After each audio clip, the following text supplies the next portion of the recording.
மேதின கொண்டாட்டத்தையொட்டி திருச்சியில் உழைக்கும் தொழிலாளர்களை பெருமைப்படுத்தும் விதமாக CITU AITUC தொழிற்சங்கத்தினர் இணைந்து மாபெரும் பேரணியை நடத்தினார்கள்.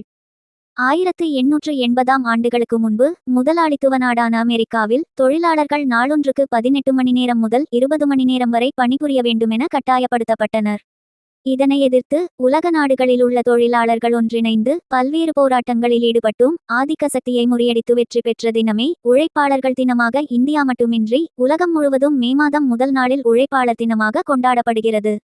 வாரத்தில் 6 நாட்கள் உழைத்து ஒரு நாள் ஓய்வெடுத்தும் வருடத்தில் 365 நாட்கள் தொடர்ச்சியாக வேலை பார்த்து தங்களது வீட்டிற்கும் நாட்டிற்கும் வளம் சேர்க்கும் உழைக்கும் ஆண் பெண் வர்க்கத்தினரை கௌரவிக்கும் விதமாகவும் தொழிலாளர்களுக்கு தேவையான அடிப்படை வசதிகளை செய்து தர வேண்டும், குறைந்தபட்ச கூலியை நிர்ணயம் செய்ய வேண்டும், தொழிலாளர்களை அடிமையாக்கும் தனியார் துறை முதலாளிகளுக்கு எதிராக மத்திய மாநில அரசுகள் செயல்பட வேண்டும், தொழிலாளர்களின் சலுகைகளை பறிக்கும் நடவடிக்கைகளில் அரசுகள் ஈடுபடக்கூடாது என்பதனை முன்னிறுத்தி திருச்சியில் இடதுசாரிகளின் தொழிற்சங்கங்களான CITU AITUC தொழிற்சங்கங்கள் ஒன்றிணைந்து மாபெரும் பேரணியை நடத்தியது. பேரணியானது திருச்சி பாலக்கரை ரவுண்டானாவிலிருந்து மரக்கடை வரையிலும் சென்று அதன் பின்னர் மாபெரும் பொதுக்கூட்டம் நடைபெற்றது. இந்த பேரணியில் 300க்கும் மேற்பட்ட தொழிலாளர்கள் பங்கேற்று சென்றனர்.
சட்டங்களை அவமதிக்கும் மோடி அரசை கண்டித்தே பேரணி அமுல்படுத்து